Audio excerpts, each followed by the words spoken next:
Maegan, let me start with you. This business of Progressive Caucus, is it really a kind of change in that moving away from that traditional view of blacks and Latinos being the caucus and moving to an issue-based caucus like affordable housing, like living wage? Do you see that as a transformation or just as a normal development? Both. Okay. I think the way I look at it, and especially, having looked at the national scene as well, I call it the Obamification of politics now, now being put more on a local level. You have progressive, the idea of being progressive, of supporting the working class, of supporting the working poor, across racial lines, becoming, the new change, si se puede, yes we can. But, to look at it that way also assumes that we have come to this post-Obama, post-racial position in New York City, which I don't feel we have yet also. So I think it's in that direction, and I think a lot of it has to do with electability issues, and in terms of consolidating power to elect people on progressive issues, on progressive fronts with progressive positions, which I think is really, really important.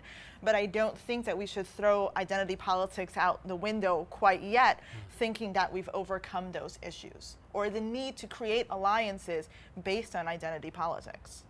Professor, how do you see that move towards the Progressive Caucus, which seems to be moving away from the racial and ethnic? It's a post-racial politics, if you will. Years ago, the first candidate, I think, who did that was Henry Cisneros of San Antonio. He was an early version of Obama. He ran not as a Mexican-American, but as a candidate. And this was where, in San Antonio? San Antonio, Texas. You now have, 25 years later, a successor in San Antonio. They're twins. One is the mayor and one is something else, he's emulating Cisneros. You have the mayor of LA, who has a city as complicated as New York, differently complicated, but as complicated, who ran a post-racial campaign. He never talked about immigration, for example, in LA. And somebody asked him a question about Mexicans in LA, and he said, I'm running to be mayor of LA, not mayor of Mexicans. Okay. So there is a move, and Cory in New Jersey. In Newark. Booker. Cory Booker really should have been Obama. But Obama beat him. It's quicker to the draw. But he's the same kind of politician. Again, Salazar from Colorado, the first senator, is that kind of politics. So there's a move in that direction.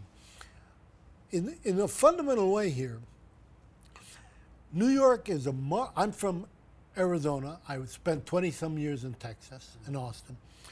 And what's wonderful about New York is that no one group dominates. Puerto Ricans are unhappy because they used to dominate, but they don't anymore. But only dominate within the Latino Within the Latino. Yeah. But they were also players in the broader game. Yes. Well, then Dominicans are now challenging them. And then if the Mexicans ever naturalize, they'll really challenge them because they're going to keep growing fast. Yes, fastest growing. And the point of that is that there is a Latino identity. But a lot of work shows us that a Latino identity is different than a Mexican or a Puerto Rican or a whatever identity, all right? So you need, New York is struggling with getting there in the way that LA got there as a Mexican American. They did it as Mexicans. Yes. In LA, in New York, you really have the opportunity to create this Latino, the first Latino candidate. Maybe Miami did it before, maybe.